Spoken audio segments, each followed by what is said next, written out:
पहुंचा। अंजाम साफ हमारे सामने है कि खान साहब भी उसमें इसी बयाने पे खड़े होंगे, अगर मैंने माफ़ी मांग ली मेरी सियासत ख़त्म हो जाएगी सारी, मेरा वर्कर, मेरा यूथ, मेरा नौजवान, मेरे मुखालफिन मेरा जीना हराम कर देंगे। खान साहब डरते बहुत हैं सोशल मीडिया से।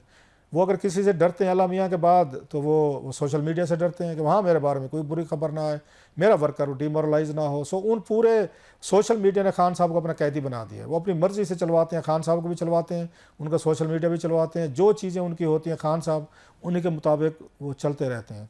सो माफ़ी का सवाल है जहाँ तक, अब 2-3 चीज़ें हैं। खान साहब कह भी सकते थे कि जिस दिन ये वाक़या हुआ मुझे तो नहीं पता था, I was under physical remand, लेकिन अगर मेरी पार्टी के कुछ लोगों ने किया तो आई एम सॉरी। इतनी देर लगनी थी ना, लेकिन खान साहब को लगा कि नहीं ये इसकी पॉलिटिकल प्राइस बहुत ज़्यादा है, मैं नहीं दे सकता, तो नहीं दी उन्होंने। जेल में बैठे हुए हैं, उनका वर्कर भी उसमें अपनी मारे में वो खा रहे बेचारा। दूसरी तरफ एस्टेब्लिशमेंट है, वो कहते हैं अगर बगैर माफ़ी के हमने खान साहब को छोड़ा तो हमारी फ़ौज का एक अपना एक मोराइल है, वो मोराइल डाउन होगा, आर्मी चीफ का मोराइल, कमांडर्स का, ISI का। अगर ये देखें जनाब खान साहब इतने बड़े हो गए हैं कि उन्होंने पूरी फ़ौज पे, उनके बकौल वो जो कहते हैं फ़ौज पे हमले भी करवाए, अटैक भी करवाए, और आराम से बगैर माफ़ी तलाफ़ी किए बाहर भी आ गए हैं। सो एक ईगो उधर है, एक ईगो इधर है। The clash of titans, it's a sort of clash of titans जो आपको नज़र आ रहा है। लिहाजा मुझे नहीं लगता कि माफ़ी वाली बात दोनों साइड्स के लिए बोन ऑफ कंटेंशन रहेगी, और अब तक वही है। ना खान साहब पीछे हटने को तैयार हैं, ना मेरा ख्याल एस्टेब्लिशमेंट फौज इससे पीछे हटेगी। देखिए, नॉन स्टार्टर तो नहीं किया जा सकता।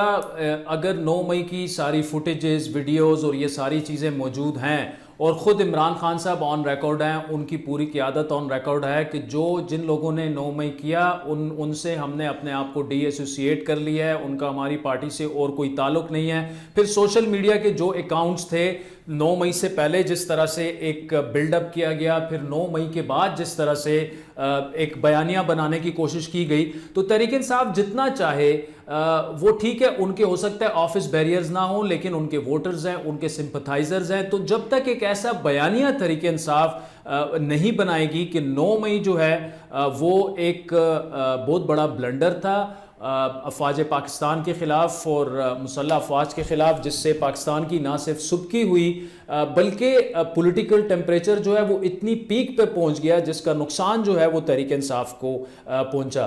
तो मेरे ख्याल में माफ़ी जो है वो नॉन स्टार्टर नहीं है। तहरीक इंसाफ अगर किसी नहज पर जाकर एंगेज होती है तो हम देखेंगे कि तहरीक इंसाफ जो है वो माफ़ी भी मांगेगी, खुसूसन 9 मई के जो वाक़यात हैं। और इसमें कोई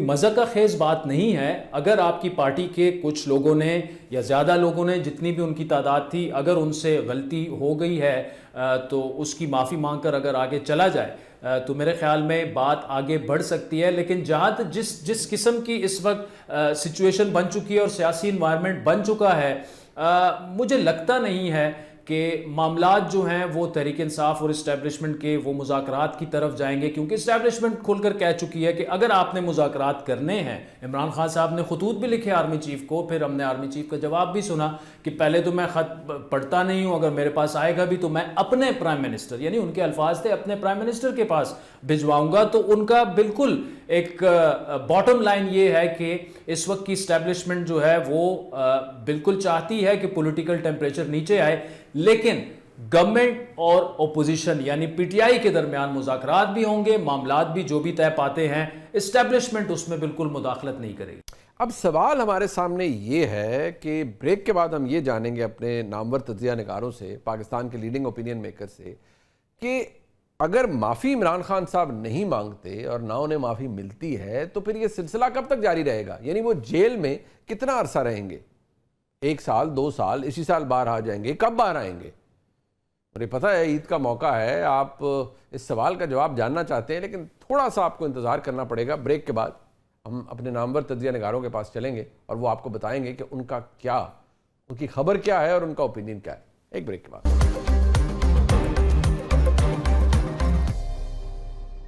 एक दफ़ा फिर आपको शामदीद कहते हैं। 2025 इमरान खान साहब की रिहाई का साल है या वो अंदर ही रहेंगे और नहीं बाहर आ सकते?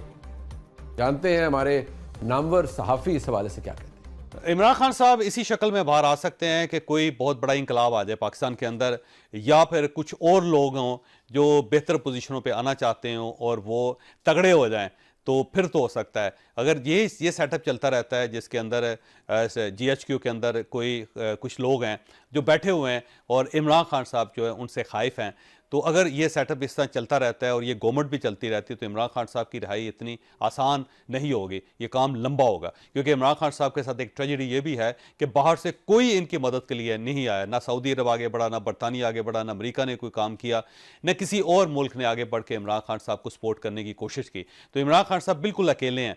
अंदर से कोई बहुत बड़ा इंकलाब नहीं आ रहा, बाहर से कोई हाथ नहीं आ रहा, कोई एक तब्दीली भी सियासी सतह पे नहीं आ रही। तो इसकी वजह से मुझे लगता है कि इमरान खान साहब जो हैं इतनी जल्दी बाहर नहीं आ सकेंगे। कोई खास फायदा होता हुआ मुझे नजर नहीं आ रहा इनके लिए। देखिए, ये तो कोई नजूमी बता सकता है कि सितारे क्या कहते हैं, उनकी चाल क्या है। जो चाल हमें नज़र आती है वो तो ज़ाहिर है कि पाकिस्तान तहरीक-ए-इंसाफ या इमरान खान साहब जो हैं वो CBMs की कोई कोशिश नहीं कर रहे, एक बात। और दूसरी तरफ इस्टेब्लिशमेंट जो है वो भी एक नज़र आती है। इस तरह की हम तो शवाहिद से बता सकते हैं, ये जो वाक़यात हैं उससे इमरान खान साहब के केसेस का ना लगना या डिले होना, और उनको फौरी तौर पर उनको जो है पहले फौरी इंसाफ मिल रहा था, वो उस तरह का इंसाफ ना होना। तो बहुत सारे वो हैं मामलात के जिसमें लगता है कि इमरान खान साहब की रिहाई अगर नामुमकिन नहीं तो मुश्किल बहुत ज़्यादा है। और उनके लिए उसके लिए उनको बहरहाल कहीं ना कहीं किसी न किसी जगह अपने आप को उनको भी और किसी न किसी तरीके से इदारों को भी एक कदम हटना होगा। उसमें एक बेहतर चीज़ ये हो सकती है कि जो मुश्तरकात हैं, जो नेशनल इश्यूज़ हैं, उनके ऊपर जो है वो कौमी पॉलिसियाँ, जैसे दहशतगर्दी है, इसके ऊपर एक बाकायदा वाज़े पॉलिसी पाकिस्तान तहरीक-ए-इंसाफ बना ले और बाकी जमातों के साथ बैठ जाए तो आहिस्ता आहिस्ता ये बर्फ़ पिघले। मगर अनफॉर्चुनेटली पार्लियामेंट के अंदर एक वाक़या ये आया था, सियासतदानों के पास मिल बैठ के इसको हल करने की एक अपॉर्चुनिटी ज़रूर आई थी, लेकिन वो अपॉर्चुनिटी भी गवा दी गई है। और मेरा ख्याल है इसकी जिम्मेदारी सियासतदानों के ऊपर है, किसी और के ऊपर नहीं है। 2025 तो मुझे बहुत मुश्किल लगता है, टू बी वेरी ऑनेस्ट, क्योंकि केसेस अभी चल रहे हैं। अभी जनरल फैज़ हमीद का केस, उसका फ़ैसला होना है। मेरा ख्याल है उससे रिलेटेड फिर May 9 के बाद उसके वो सिलसिला शुरू होगा। खान साहब के दूसरे भी केसेस चल रहे हैं। और जो अगर आपने छोड़ना ही होता है इमरान खान को, तो क्या फिर आप 26वीं अमेंडमेंट करते, फिर आप टोटल जुडिशल स्ट्रक्चर को ओवरऑल करते, फिर आप ये सारी बातें अपने गले में डालते? I don't think so. फिर पैका इस तरह ना आता जिस तरह है, पैका इस तरह इम्प्लीमेंट ना होता जिस तरह हो रहा है। मुझे तो आने वाले दिनों में सख्तियाँ बढ़ती नज़र आती हैं। और देखें, इस्टेब्लिशमेंट या हुकूमत, दो ही मौक़ों पे आपका प्रेशर आता है। या इलेक्शन में वोट का, इलेक्शन 4 साल पर है, या सड़क गर्म करें। सड़क गर्म का होती मुझे भी नज़र नहीं आ रही। सो आई डोंट थिंक सो कि कोई मुआवजा हो जाए तो हो जाए, वरना टू बी ऑनेस्ट मुझे 2025 में तो कोई रिहाई होती नज़र नहीं आती। अब मेरा ख्याल में इसमें अगर तो वो माफ़ी नहीं मांगते, अगर हम उस रूट की तरफ नहीं जाते, तो फिर दूसरा रूट जो है वो 2 चीज़ों का हो सकता है। एक, या तो कोई ऐसा